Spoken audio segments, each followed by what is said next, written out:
Can you meal prep high protein, restaurant quality food at home? Well, let's find out with this beef stroganoff. And this right here is all of the ingredients we're going to need for today's recipe. Now what we'll do first is get a pot of water onto our stovetop, place it over a high heat and just let this come up to a boil in the background. Get yourself one small brown or yellow onion and just take off both ends, slice it in half and then peel it. Your choice if you want to slice or dice this. As for me, I'm just going to thinly slice in that half moon position. And a little tip, when you get about 2/3 of the way through, just sit it down, lay it flat and then continue slicing safely. For the mushrooms, we need 350 grams or 12 ounces, and these can be thinly sliced. The mushrooms I'm using are baby portobellos, or just the white capped mushrooms. You can use Swiss brown, or really any mushroom of your choice. If you don't like slicing these, you can also quarter them. Just try and make sure they're all the same size. I often get asked about washing mushrooms. I really don't recommend it because mushrooms absorb a lot of moisture and they'll go really soggy and rubbery when you cook them down. If they are a little bit muddy, you can just wipe it off with a little brush, or even just a little bit of paper towel.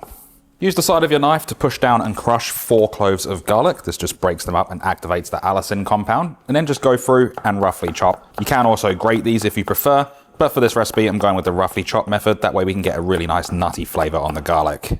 We're not looking for anything too fine, just something nice and consistent.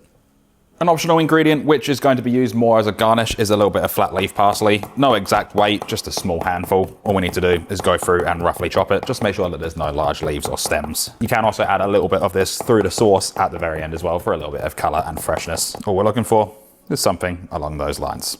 Last but not least is 900 grams or 1.9 pounds of rump steak, or any lean cut of steak of your choice. I've cut off any excess fat and sinew, and you can save that fat, render it down and use it in other dishes. As for this, all we need to do is slice this into thin strips, going against the grain. That way we'll break up the muscle fibers and get this nice and tender. I've also placed this in the freezer for about 30 minutes, just to firm it up slightly. That way we can get nice slices without it just bunching up too much and then becoming really inconsistent. Once you have all of that done, and you have these nice thin pieces of steak, we can place all of this into a mixing bowl. Add in 8 grams or 0.3 ounces of plain flour. This is just going to help get a nice crust on the meat. Season with a nice little bit of salt, nice little bit of cracked black pepper, and mix this around with clean hands, making sure that none of it's stuck together and that flour is coating as much of the surface of each individual slice. And once you have that done, we can pop this aside just for the time being.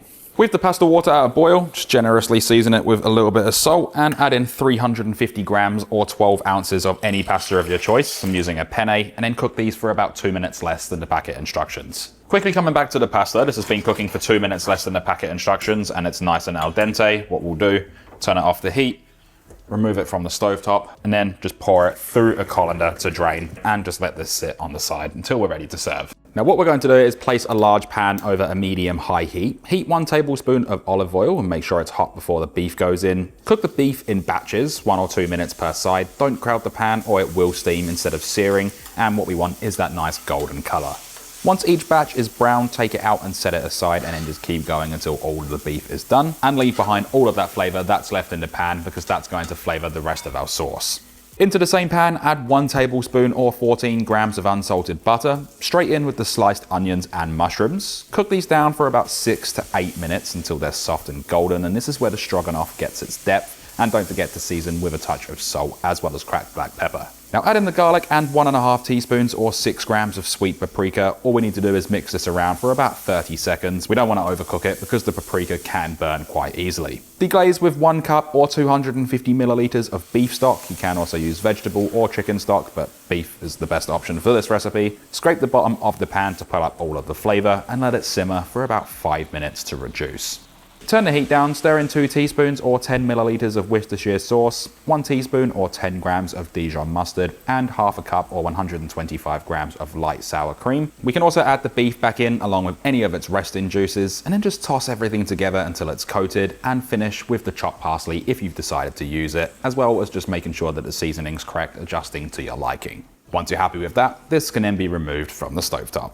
As far as serving up goes, we can just portion this out into 5 750 milliliter containers. If you prefer to weigh it and then divide it equally, you can do that as well. Just do whatever's easiest for yourself. And you can also mix the pasta through the beef as well if you prefer to do that, just so it's all in one. But I'm going to layer it on top. Now, just like the pasta, you can divide all of this by 5, or you can weigh it out and split it up equally. Just make sure you get an even amount of the mushrooms and the steak.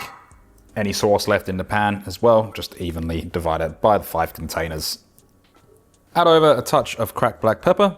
Add over the remaining flat leaf parsley. Let them cool down for about 15 to 20 minutes. Place on the lids. They'll go in the fridge for up to 4 days and in the freezer for up to 3 months, and then reheat in the microwave or in a pan and just add a splash of stock to rehydrate. That then leaves us with 5 portions of beef stroganoff. This right here is the macros for an individual portion. The remaining nutrition facts as well as the full written recipe is in the link in the description. So can you meal prep high protein, restaurant quality food at home? There's only one way to find out, and that is we can then dig it. You definitely can.